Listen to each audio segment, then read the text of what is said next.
InDigital is on a mission to improve the 911 industry. Our goal is to create something better to go above and beyond the current standards.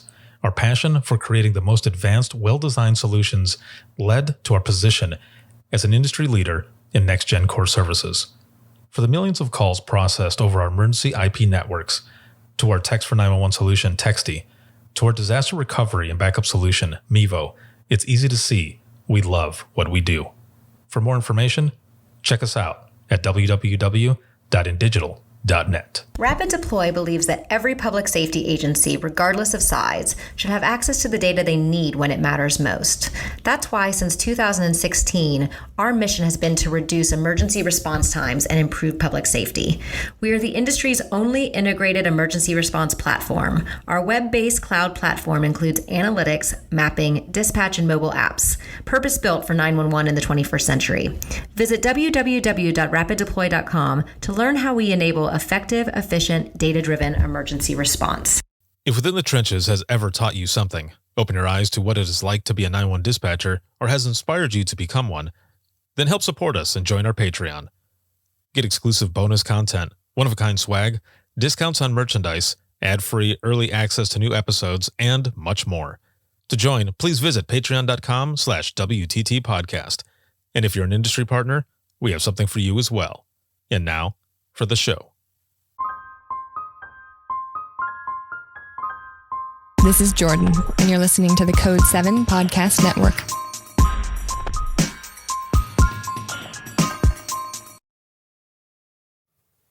Warning. This episode contains the 3 A's of podcasting: adult content, adult language, and awesomeness.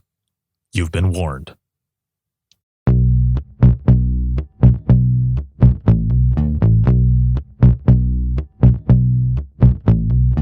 Welcome to Within the Trenches, true stories from the 911 dispatchers who live them.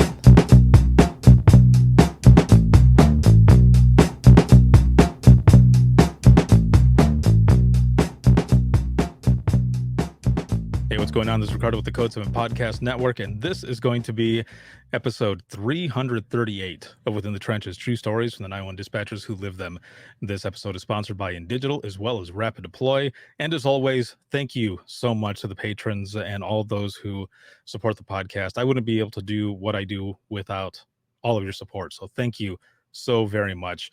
I'm excited about this episode. My guest today is a good friend, and we haven't done an episode in like 2 years. And we've talked here and there, text messaging or messages through Facebook or, whichever. But now we're going to get a chance to talk and talk about a topic that is very, it's one that's been, it's been around for a while. I think around 2016 was really when it started picking up on mental health and wellness and PTSD and all. And so I'm excited to have this discussion and really learn more about what has been going on since I last spoke to my good friend here. And there's just so much information that's going to come out. So my guest today is Christine, and she is a dispatch supervisor with Waukesha County Communications out of Wisconsin. Hey. Hey, Ricardo. How's it going? Good. How are you? I'm doing all right. It's been pretty busy, but I'm good. I'm good. Very happy and excited, and things have just been good. And to have you back, it's been 2 years, man. Been 2 years. Thank you. Yeah, it's been a long time.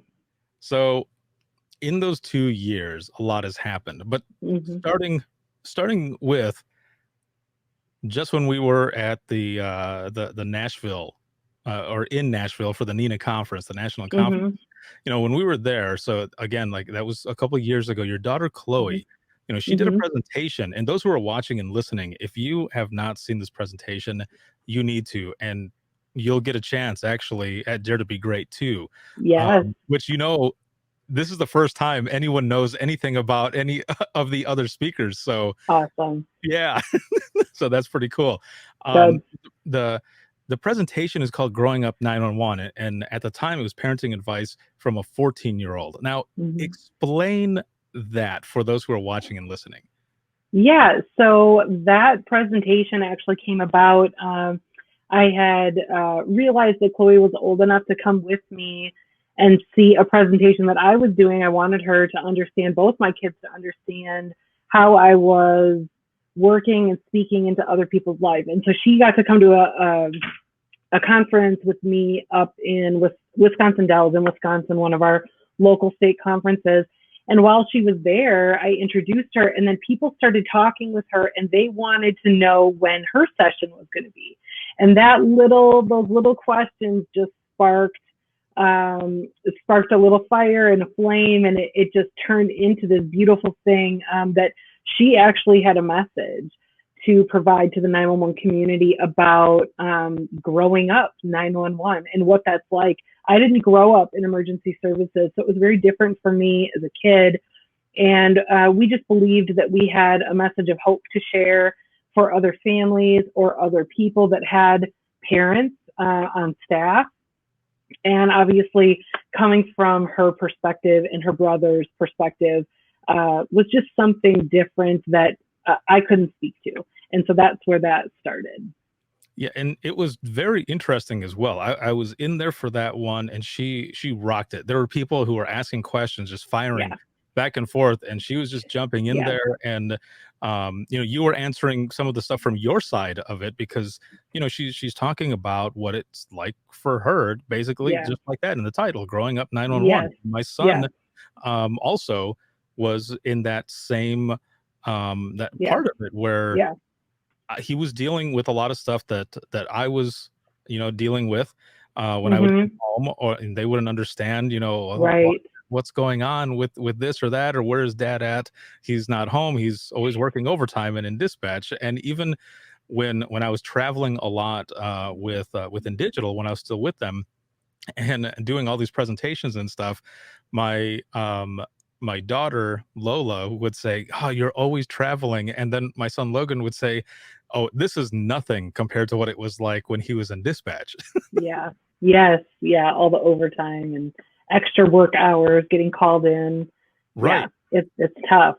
It is. It's very tough, and it was awesome to be able to be there and listen to her and watch her present from this other side Yeah, of 911, which is from a child, that yeah, was growing up with her mom in 911 and all, and hmm at 14. So um from there, we ended up doing an episode together, just kind of talking. It was all of us. It was you and I, it was Ryan, and Chloe. We were yeah, sitting in a lobby area, I think, of the convention center, right? yeah, yeah, yeah. I remember every person who would walk by, like some of them would come up and be like, "Hey," and they would see us Hey, talking, and I think Ryan might have pointed at a microphone once, and they're like, "Oh." yes, oh yeah. I have quite a few pictures of that, like silly faces, like we're on a microphone. Yeah. Oh, yeah, yeah, it made for a fun time. Uh, Hmm. but now, you'll be doing, or she'll be doing this for Dare to Be Great too, which will be in Hmm. October. She's 16 now, and, Yeah. there is actually a lot that has happened in those 2 years, plus Hmm. even before that. Hmm. You've got a story that, that I want you to share. How did, because I'm sure a lot of the stuff that was in this presentation as well was coming with some of the stuff that you were dealing with at the Hmm. time. Now, if you can, kind of give us a summary, because you ended up leaving dispatch for a little while, Hmm. and it was to take care of yourself. So for good reason. Hmm. But Yeah. what was it that built up to that point? And then, we can go into, like the rebuilding and restoration as well that came from all of this. Hmm. Yeah. So the history for me really starts a long time ago. I actually started my career 25 years ago this year, and I was young. I was like 19 years old. What? I said congratulations on the 25. Thank you. Thanks. Yeah. And I actually started in the field. Mhm. I worked in the field. I worked in an ER. I worked on an ambulance downtown Milwaukee and just got a bunch of amazing experience. And then I had knee surgery, and that's how I actually started dispatching at the local ambulance company that I worked for. And so as my career progressed, I navigated my way into dispatch full time. I worked out in Las Vegas for a little while, and then came back here to Waukesha when Chloe was born, because she was born out in Las Vegas. And then I've been here with Waukesha County for the last 15 years as a supervisor. And so throughout all of that time, I had been experiencing, seeing, hearing, smelling, feeling, all of these things that, you know, as we know, are extremely abnormal circumstances that, you know, we have to figure out and manage ways to deal with. And early on in my career, there just was not the resources or the training to teach people how to manage through all those abnormal circumstances. I have been, though, an advocate for the last, 12 years probably, for 911 peer support, as well as the CISM, diffusing, debriefing, and just leading those, because both of those components have been a huge part of my continual healing process and dealing with just everything that I've had to see and hear. Now, for those who are listening and watching, what is CISM? Okay, so CISM is critical incident stress management, and it's a technique and a process that you can Google and look up, and there's a certification course you can get to help facilitate diffusing or debriefing, and it goes along with the thought of verbally processing with a group of people that have experienced something like you, just abnormal circumstances, helps to manage what's going on in your body, process the stress, and then the people that utilize these techniques also help you to find reasonable and healthy ways to manage the mental stress and the physical stress. And so, like I said, just things that we didn't really learn about 25 years ago, Right. that you do it over and over and over again. You see these things every day. I mean, think about how many calls you've taken that were horrific, and you just pick up the next 911 call, or you're running a call in an ambulance and it's horrific. You write your report, drop at the hospital, you run another, call, another 2 calls, 3 calls, and you're just going back to back all the time. And so I think this program really helps to just slow that down for a second and say, hold on, science is showing, data is showing that diffusing severely decreases your chances of getting PTSD if you continuously use these techniques. So, Right. Yep. Now, what was it that happened that, and maybe it wasn't just one thing. It was, a list of things, really. Even like signs, key factors that you started thinking, mhm, man, something must be up. Like something feels a little off. Like for me, um, and this can be in any profession, not just this one. mhm, Just not eating right. My sleeping was off. There were, different like mood swings or whichever. mhm, I never really thought about the fact that, hey, maybe my job might be affecting me a little bit. right, Because I would take these calls. I loved what I was doing. And I would take mhm, the calls, of course, doing what I was supposed mhm, to be doing. But there would be right, little triggers here and there that I would think, "Ah, wow, where's that coming from?" And right, so, what was it for you, I guess? Because, there was a moment where you were later on in a training class where mhm. it sounds like things really came to a head there for you. Like it was a moment of realization. Yeah, yeah, I agree that I don't think it's just one thing. Well, Mhm. for me, at least, it wasn't one thing. And I don't believe for others that it's just one thing. I think it's one thing that finally, smashes into the can of worms, and the can of worms explodes. Um, especially after you've been doing this for a little bit of time. It's, one thing after another that just builds up. And if you're not processing those feelings and emotions, and then you're not processing the physiological changes in your body, it's hard to not have that can of worms explode. Right. But But through the years, there have definitely been many things for me, and not only running calls, and working on patients, but then hearing things over the phone. There have been classes that I've taken that have just taken what was happening inside of me and actually putting words to it and defining it, which helped me to see like, whoa, this is me. This is happening to me. This has been going on.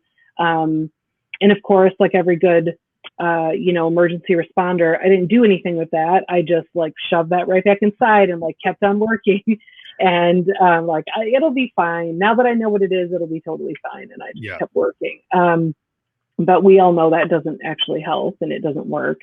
I did quality assurance. I've done quality assurance for a very long time, and I do love doing it. I love the essence of just helping my peers and helping people be the best they can be. But quality assurance takes a toll on you.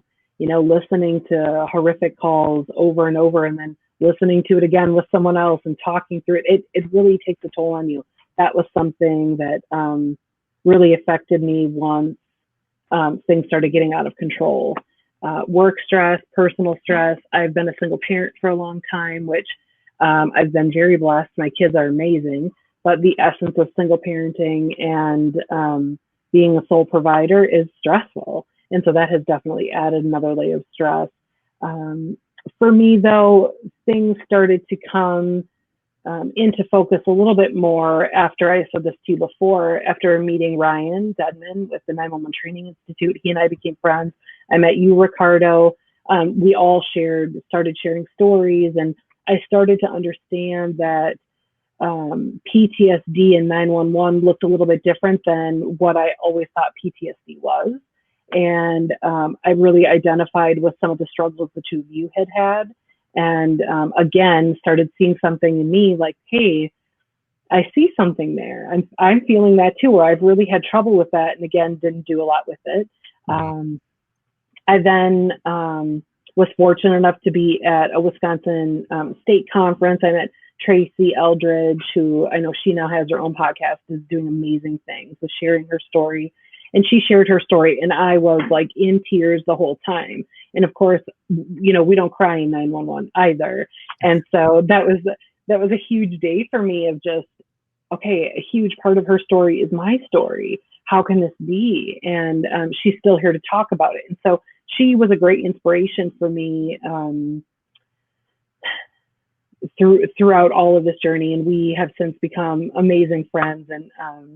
And so I'm always looking, for what she's doing and how she continues on her healing journey. But for me, the journey didn't stop there. At 2016, I actually wrote a chapter in a book called The Aha Effect. And that chapter of that book was an opportunity for me to share a moment in time that was like an aha moment for me. And it was half work and half personal. And that too was another step in my journey to healing. But I still hadn't said it out loud. I still hadn't really surrendered and really walked into the healing process that I needed to. So I could see now, looking back, how it definitely helped me. But it wasn't the end of things, because after that, I started going to online school to get my bachelor's, which added to my workload just in general and my stress levels, because who doesn't need online classes to get their bachelor's? And then after that, about 2 years ago, I was actually in a car accident, and I drive a big truck and I'm up high, and a woman actually hit the side of my truck on the passenger side. I couldn't see who it was. I couldn't see her vehicle. She was very, down, very far low. And I actually thought I struck a child on a bike, and it set something off inside of me. I think that was the moment where my can of worms exploded. It was just shattered, and it released this very physical response for me that I had many, many times before. The beating heart, the breathing fast, you feel your blood pressure, going up. But the difference this time is that I couldn't get it to stop. And so I remember even like I couldn't sleep that night. The next day I was like, oh my gosh, my heart is still racing. Like something isn't right, because for all these other years and all these other situations throughout my career, I had been able to bring myself back to normal, right? Our normal. Right. Yeah. And it was this moment, this this crossroads where I just couldn't anymore. And so I struggled for a little bit, still going to work, and really, that's where things really started to affect me. I had my first panic attack ever, anxiety attack. I had never had one. I had helped many people through their own struggles, but I never really understood it to the full extent until I had my own. And it just became so stifling. And there were many signs, not only was my self-care pretty much absent, although I was trying many things, it just wasn't consistent. I wasn't sleeping well. I was working a lot. I was very impatient. My fuse was very short. We talk about that resiliency and how we need to work on those kind of things. And so now looking back, I can see how there were so many signs. I started crying at work, and I couldn't stop crying, which was completely abnormal for me. And it just became too much, and I had to stop. And so I ended up staying home for what I thought was going to be, 1 or 2 days, and just kind of rest and try to sleep and get myself back together. And I just couldn't get back to, my normal. And so I knew then that I really needed to get help, and I really needed to seek out what was right for me at that time. I think it says a lot that, well, let me start this way. We all have felt that. I know, what I mean by we've all felt that, that I'm talking about is the fear of, you know, asking for help or reaching Hmm. out to somebody and them thinking, Yeah. "Oh, they can't hack it." And you're like, Right. "No, I can, but there's other things that are going on," because I'm right there with you. I was the same Hmm. way. I buried my shit, man. I buried Yep. it. And I was kind of assholish at home because Yeah. I couldn't get those stories out. Luckily Hmm. for me in that sense, I started writing and writing and writing and writing, Hmm. and then started doing what we're doing now and Hmm. sharing stories. And that was therapeutic. I was finally able to get it out, and it was a lot better. But Yeah. don't get me wrong, it wasn't completely done because Right. years later, even after being out of dispatch, 2016, I had a trigger moment, which Mm. never thought that anything like that would happen. Seeing something play out on a TV show that was the exact same thing on a call that I had taken Mm. on a CPR on a teenager, and Yeah. hearing an officer say, come on, kid. And I'm just in tears. And it wasn't, and then after the episode is done, I'm sitting there and I'm thinking, okay, so I get emotional on certain things with storylines because I can get into a story, but there was something more there. Yeah. And and I realized, it was because of that call that I took. It was Mm. the crazy thing was that it was the same week that I had launched the I Am 911 movement, and I put that Mm. first meme out there. Um, and that's just happened to be the episode 2 days later that I ended up watching, and it Mm. hit. And I thought, "Damn, like, that was a trigger." So, Yeah. going back around to it, there's that, hopefully, that stigma that now we're Hmm. finally starting to, Yeah. lessen by sharing these stories, by going through it, sharing with other people and letting them know that it's okay not Yes. to be okay, and that there is Yes. a way to come out of it. Now for you, we go into the rebuilding and restoration. You have this moment Right. of realization, and you know that there is something else going on. What are some of the things that you started doing to be able to come back out of it? Yeah. So one of the things that I did, and the timing of all of this was so beautiful and so divine. Really, I can see now God's hand on just all the details through my journey. But about 4 weeks before this time, and for about 5 years before this occurred, I had been the lead on our 911 peer support team. We partnered with Jim Marshall and the 911 Training Institute and got a certified team together, and we partnered with another county and really launched like this amazing, great thing, which I'm still so passionate about, because I believe it's another piece of what kept me afloat, you know, during those tumultuous times. But in that, we had to check in with Jim a lot, and he was always checking on us as peer supporters, like trying to teach us how to take better care of ourselves so that we can keep giving to other people. And the whole, like, you have to refill your cup at some point, which was a new concept for me. And I have just had a very different narrative for most of my career and learned just unhealthy ways to cope. And so it was just part of the journey. And one of the things he always asked us was, you know, do you need to talk to someone? Do you need to get help? What do you need? How do I help you? How do I direct you? And at that point, I connected with our mental health professional on our team and one of my mentors in my career. And he actually gave me the name of a mental health professional for me to go talk to and see and start connecting with. And so, like I said, that was just a couple weeks before all of these things kind of blew up at once. And I had already called EAP, set up the appointments through them, and had already connected with her and had an appointment on the calendar. So when I finally went out of work, whatever day of the week that was, I had an appointment with her, like, I want to say 3 or 4 days following that.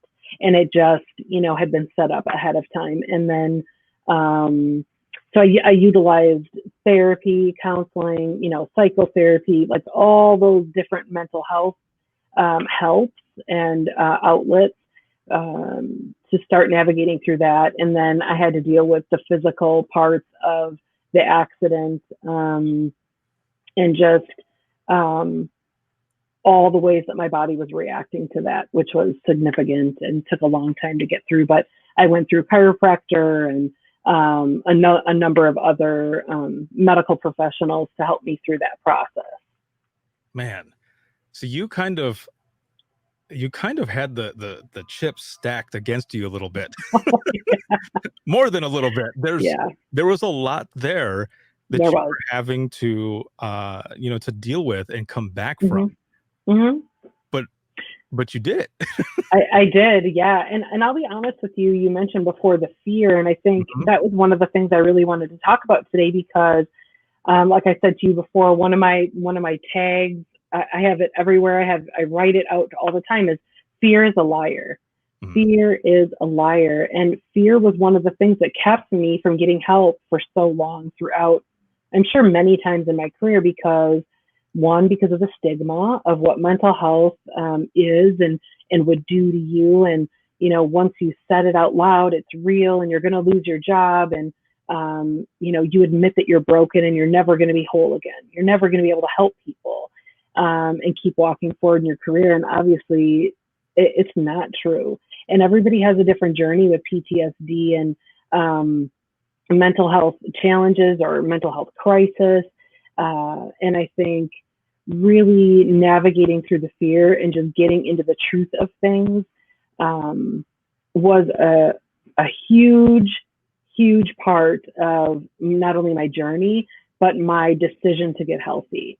And I know you and we always talk about songs, right? And we always play different songs and rap lyrics and all kinds of stuff. And music for me is a huge part of just my sanity, keeping me sane. I'm always got music on and different things speak to me during different times. And I just wanted to share with you, there's a band, it's called Super Chick. And I've listened to them for a long time. They're old band. And they have a song called Stand in the Rain. And this song, it talks about, she says, if she cries that first tear, the tears will not stop coming down. And that part of the song just resonated with me so much when I was in that space of if I start crying now, will I ever be able to stop?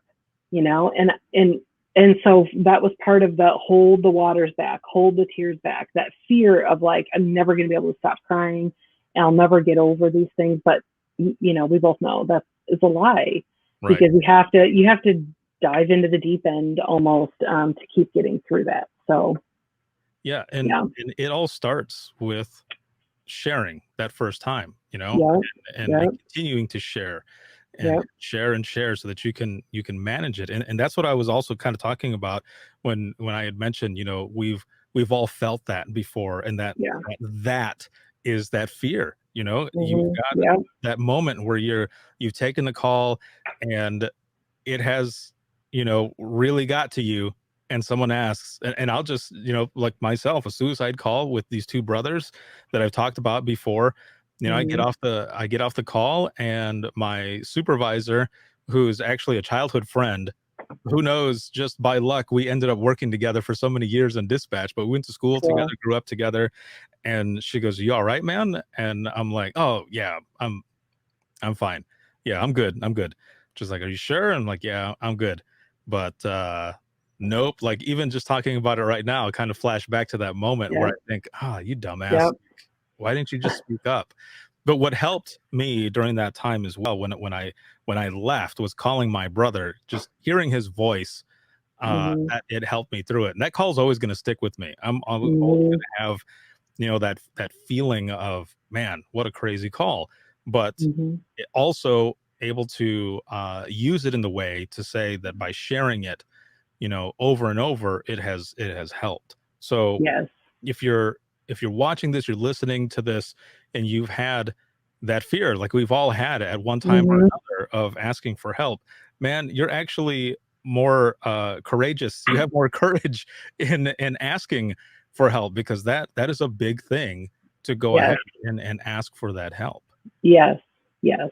And I have written down here something that I had journaled through the time too. So I used to journal as a teenager and early on in my life, and then I got away from it for a really long time in the beginning of my career, and I went back to it like you, and have journaled for the last couple of years, and it has been amazing. And it was amazing today, honestly, to look back on my journals and see how far I've come, and just like it sparked a new flame in me, even in my fear of even talking about it today, because it's really the first time that I've really talked about it. Mhm. But it says here, I'm on I have the delicate balance between collapse and strength. And that was something that I just held on to all the time, because I felt strong and weak all at the same time, throughout my journey. And something else that was really important that I wanted to share was that, I realized through processing information, it says here, the habits I created to survive will no longer serve me, because now it's time to thrive. Nice. And it was a big switch in the narrative in my head, that I don't have to be, you know, uh, gasping and gulping for air all the time through this career, that I actually can thrive in this career and then help other people thrive. I had to figure out how to get out of survival mode. I had to create new habits to create a new life for myself. And the other thing that was really critically important that I didn't even realize was an issue was that um, I had to admit that I was worth fighting for. And that for me was just a critical component to deciding that PTSD was not going to take my career. And that if I came out of the 911 center, and if I didn't keep doing that exact job that I was doing when I left, it would be on my terms, and that PTSD wouldn't decide that for me. And so that was a big part of knowing who I was, knowing my worth, and that my identity was not my job title. Man, that is powerful, man. You're giving me goosebumps here. And it's also very very inspirational. So you're going through all of this. You're going through the rebuilding, the Yeah. restoration, you're journaling, you're really finding Hmm. yourself, Yeah. Oh, yeah. and you end up coming back. So I guess, what other preparations were you making, coming back into dispatch? And I guess, what was that like for you, in the beginning? Yeah. In the beginning, Ricardo, it was really hard. I'll be Mhm. honest. It was probably the hardest thing I've ever done in my life. Not only was I constantly teeter-tottering between like embarrassment and like, no, I can do this. This is good. There's nothing wrong with this. So I was fighting that every day. But then going back to the dispatch center in the beginning, like I said, I was having anxiety attacks. I wasn't sleeping. I wasn't eating. I was just my body was in like full on crisis mode. And I literally could not even drive past the dispatch center without having an anxiety attack. I couldn't even turn my head and look at the building. And I just, like I said, I made a decision and I kept writing that down over and over and over. It became like my hashtag. If anybody follows me on Facebook or Insta, I'm always doing like the know your truth, be brave. And those really became my two focuses of like, no, the truth is I am going to go back there. And the truth is that I will be strong enough to go back there. I'm not strong enough today, but I will be at some point. And I just never gave up. I never stopped until, like I said, I had a come to Jesus meeting with myself. And I just said, you know, you can go find a new job and you can quit this, whatever, but you're going to do it on your terms. You're going to get back in there. You're going to walk through there. You're going to sit down and figure it out. And then you're going to decide if it's time to stay or if it's time to go. And so that was part of what kept me fighting. I mean, my family, of course, my kids, the people I work with were absolutely amazing. I remember the first time I came in the building, I walked like through the front door and I couldn't even go any further. And they were just like, okay, we're going to meet you here and we're going to love on you and hug you. And now it's time to go. And then the next time I walked down the hallway, and then the next time I walked in the dispatch center, and it was a slow, really slow, moving journey, but they were extremely patient with me. And it was crazy because in those moments of absolute transparency and fear and, like I said, teeter-tottering with embarrassment, like cry, you know, I'd go there and I couldn't stop crying. And I'm like, how am I ever going to come back? Those people were the voices that kept saying, you'll be back. You'll be back. Today you did better than last time. Go home, rest. Let's come back in 2 more days. You know, those were the voices that believed in me when I couldn't believe in myself.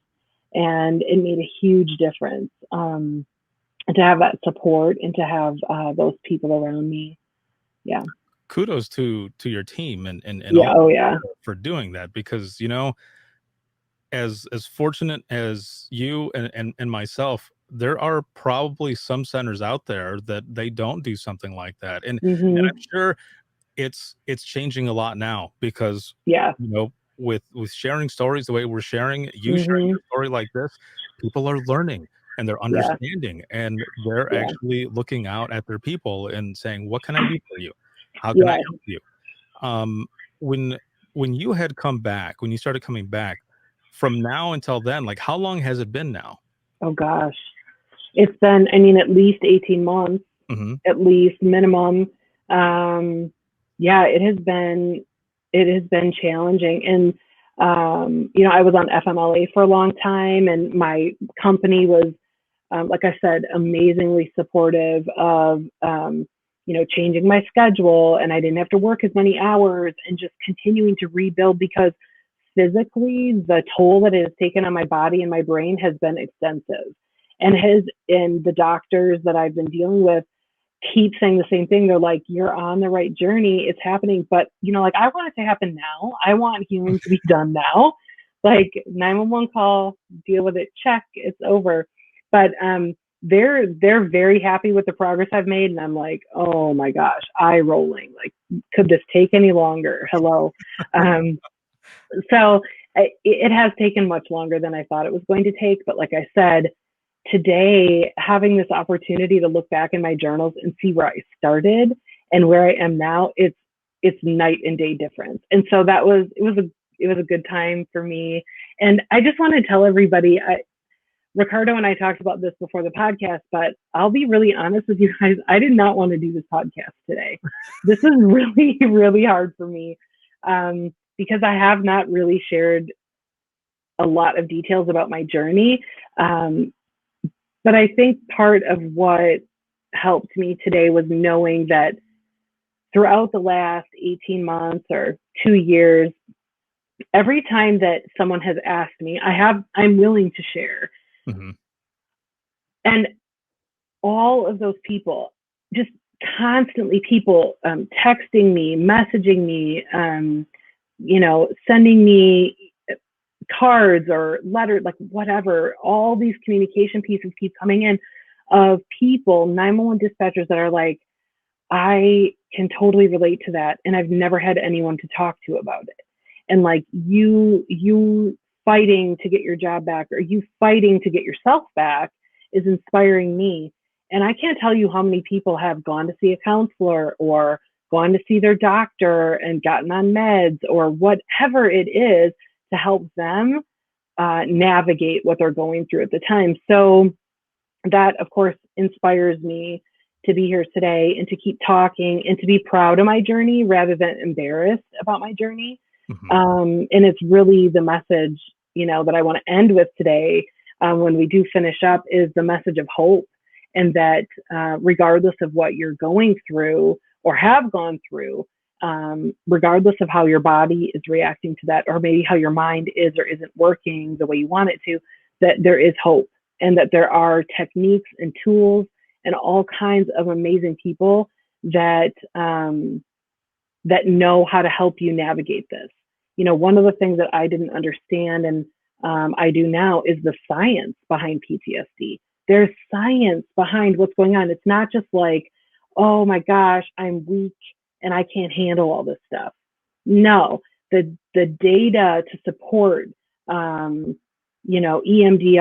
and, maybe a season of being on meds to help you just rebalance and get to a point where you can really keep working on yourself it's amazing and it's astounding. It's why I'm back in school right now. I'm getting my degree and certifications to be a trauma and crisis counselor. And my retirement career for sure is going to be crisis counseling for emergency responders.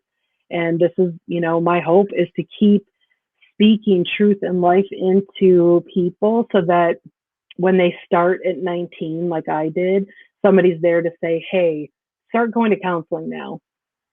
Go once a month for the rest of your career, and it will be worth every penny. So, it seems like everything just seemed to line up. And what I mean by that, on this piece at least, is that so you and I had been talking already a little bit, and I had asked you about the Dare to Be Great 2 conference, and then I called you up the other day to see if you and Chloe were interested, and then we were talking about a little more, and then you brought up your story, and you said that you were ready, to share it, which I thought was amazing, and you said, when do you think we could do this? And I said, well, do you want to do it tomorrow? And that was yesterday. That would have been yesterday. This was 2 days ago that we spoke. And you're like, well, and I said, or we can do it Friday. And you had said that that it was that you wanted to share your story, but you were nervous. And kind of what you said already, you didn't really want to, but you did, you had brought it up, and I thought, let's do this. Let's share this story. I mean, I guess, and you kind of said it already, but what really made you want to just be like, I'm ready to tell my story. It's time. It just hit. That sounds like a little question, Ricardo, but I think it's a big one. Yeah. I have been on this journey for a long time, and as I continue to find tools and techniques, tips and tricks to use, and I continuously, like I said, have people reaching out, which I'm so thankful for. I'm so thankful that people are strong enough to reach out and just say, hey, I just need to talk, or I really need help. I'm so grateful and thankful for the people that have helped me so that I can pass that on. I'm thankful for the teaching and the education that I'm getting and to really understand and I'm learning a new way to navigate. And I just, like I said, I feel like I have a message of hope, that it was a message that I hadn't really heard before, until I met you and Ryan and Tracy and Jim Marshall and some of those other folks in 911, that all of a sudden we're talking about things that I had just never heard people talk about before. So, I think for me, my faith plays a huge role in not only my life in general, but my journey of healing. And I do believe that God is really just kind of prompting me and saying, hey, it's okay to be broken. It's okay to be transparent. It's okay to not have all the answers and not be perfect. But this message of hope comes from that, because everybody's there. Everybody's there on some level. Mm-hmm. And who are we to pretend to be perfect? Because pretending to be perfect didn't get me anywhere throughout my career. It certainly didn't help you, right? Like we're always trying to look good and do everything perfect and control all these situations that at the end of the day, we don't have any control over. Right. So we like to think so, but yeah. Yeah. So what are some of the things that have worked for you, and what are you still doing? We talk about self-care and all, what are a lot of the things that you continue to do? Yeah. So I would say definitely that counseling, psychotherapy, counseling, the mental health component of all of this was huge, absolutely huge. And it wasn't just about like going and unloading on someone, but it was about learning different tools to use and techniques to use when I was having an emotional reaction to something, but I never would say that before this process. I would never have said that in my whole life. Because what I did was any kind of emotional reaction that I had to anything, I put in a little box, and then I just kept on working. And I think a lot of people in 911 can relate to that, because, and I learned this, that the goodness in that is that it helps you to be really good at your job. But the challenge in that is that it's really, really bad for you when you don't ever learn to process emotions. And so that was something that I had to do. And I used to always like make fun of my therapist, and we would laugh about it. And I'm like, don't teach me how to be like touchy feely, ooey gooey, that's going to crush me and I'm not gonna be able to do my job. But she was awesome. She kept walking with me, and she really showed me that to be great at my job, I have to tap into those emotions, figure out what they are, define them, and then decide what to do with them so that they don't rule me and overwhelm me, which is what was happening before. So that has been a big change. I still giggle, like, because I'm just not that way, even though I have a great love for people and an ability to connect with people. But dealing with my emotions definitely has been a big part of my journey. Learning to protect my peace. I read the book Boundaries, Dr. Henry Cloud. He's an amazing source of great wisdom and knowledge. But learning to protect my peace, Trent Shelton talks about that all the time. I watch his YouTube videos and I'm on his text list. And that was a new concept to me, putting up boundaries, saying, no, I can't come to work today. I can only work this many hours. I can't do everything for everyone, cutting my schedule off. That was one of the most challenging and one of the most liberating parts of all of my PTSD, was to not have anything on my calendar, to not work. I mean, I had not worked since I was probably 13 years old. I've had a job or 2 or 3 jobs for my entire life. And so that was really challenging for me to get in that space of like, no, I need to protect my peace. I need to protect my rest and my downtime. And what I learned from that was that saying no to people empowered them to either figure it out themselves or learn something new or find another person that could assist them. It didn't always have to be me. So that was definitely a good lesson to learn. Journaling has been significant. I have helped many other people in the last 2 years learn the goodness in journaling. So I would just say journaling doesn't need to be pretty. It doesn't need to be perfect. You don't have to be a good writer. You don't have to like writing to be to journal out just stuff. And sometimes it's just doodling circles to keep your mind processing through what you need to process. It doesn't even have to make sense to anyone else. I had someone in my life come alongside me and he said, Christine, I'm going to give you permission to just spill everything from your mind onto this piece of paper. And it doesn't have to make sense. It doesn't have to be in order. And it sounds so silly and stupid, but it did something. It flipped a switch in my brain that let me just use this journaling component to really just start dumping everything out of my brain and out of my heart, which was good, definitely good. The other things that were equally as important were the physical side of things. So I saw a chiropractor. I had to go through physical therapy for a while after my accident, but I continued on with that and really trying to be mindful. And so that was meditation, yoga, and it was a lot of moving my body and being mindful about what I was doing, which I had not done. I was running on autopilot all the time and completely neglecting my body. And so it has really just kind of ravished me. And so that part of my journey, I'm definitely still on, just learning how to take care of the physical me and get myself back to the point where I can go snowboarding with my kids. That's my goal this year. So there you go. Yeah.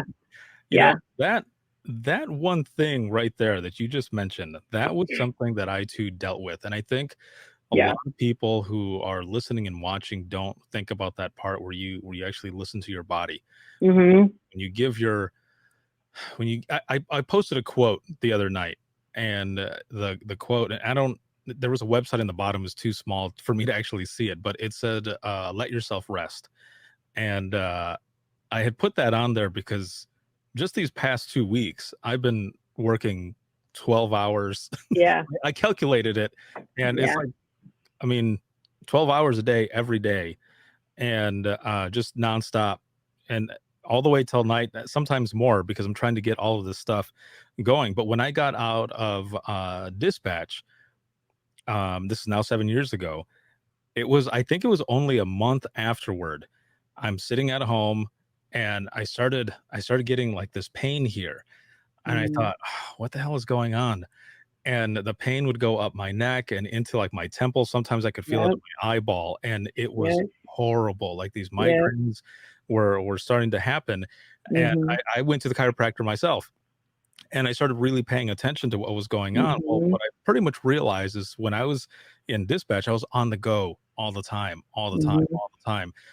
Get out from my midnight shift and then sleep for like 3.5, 4 hours. That was my peak time of sleep that I would get after every midnight shift. Yeah. Anything after that, I would feel like crap. I don't know why, but I would feel like crap.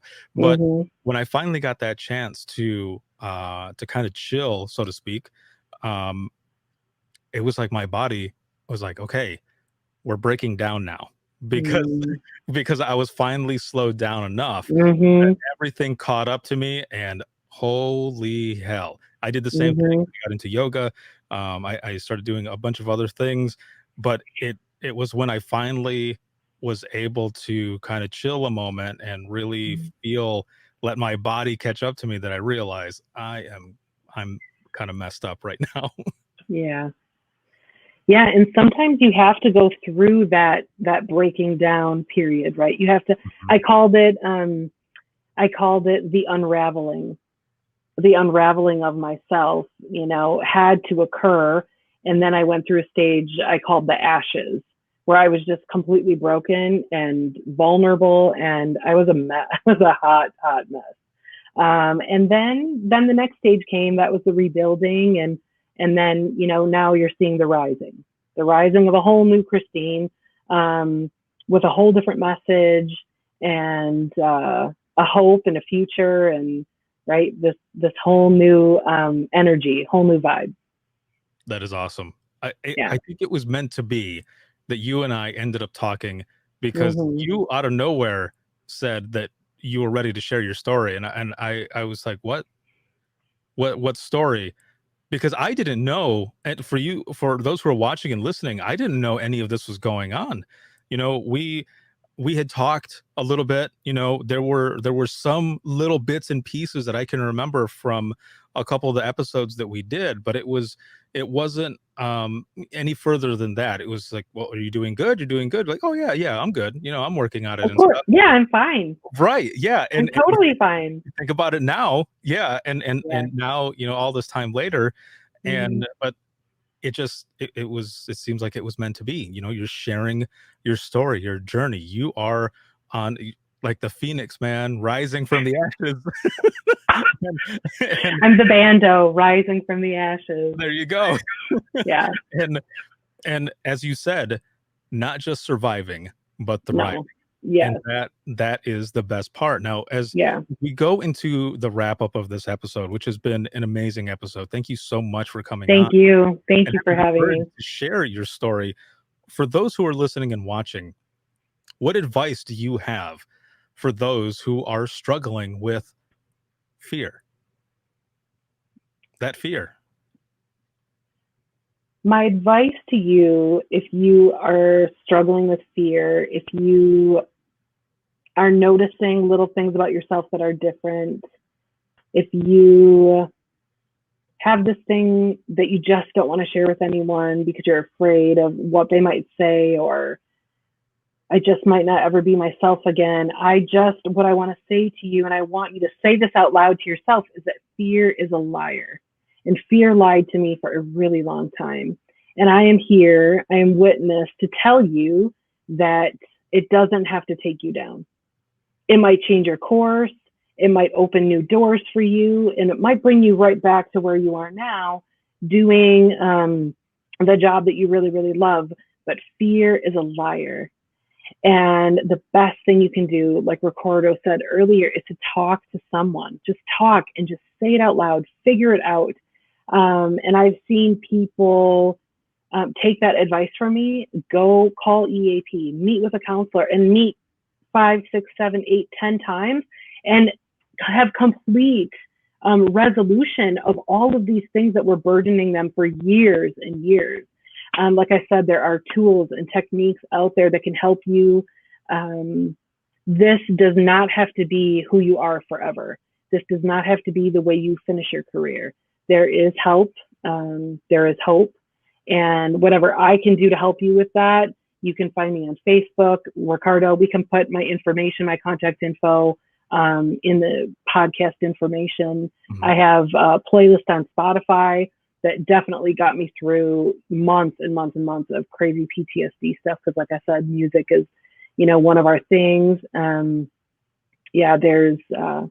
so many great resources. So you are not alone. You are not done. Fear is definitely a liar. And you have more strength inside you than you even know. Awesome. Thank you again, my friend, for coming on. Yes. For having the courage to share your story. And I'm excited to have the both of you on Dare to Be Great too. It's going to be awesome. Yes. Yeah, Chloe's really excited. We're thrilled. Thank you so much, Ricardo. Yes. Keep doing what you're doing. Keep sharing your story. And Yeah. I will be right back with you. For all of those who are watching and listening, if you have any comments, questions, or you want to be a guest on the show, you can email us, and that's going to be wttpodcast@gmail.com. You can follow us on Twitter. That is going to be @91podcast. You can like us on Facebook. That is facebook.com/Within the Trenches podcast. This episode has been sponsored by InDigital as well as Rapid Deploy, and I can't thank them enough. Because of them, as well as patrons and all of you who listen and watch and support, I'm able to do everything that I do. If you are looking for any bonus episodes, because the show will always be free, but if you're looking for bonus episodes, behind the scenes, the singing badly in my car videos that I've been doing, and a bunch of other stuff, you can head over to patreon.com/WTT podcast. And again, thank you to the patrons for that. And this video can be seen on Facebook, YouTube. The audio version can be heard 24/7 on Apple Podcasts, iHeartRadio, Spotify, your favorite podcasting app, and withinthetrenches.net. Have a good one, everyone.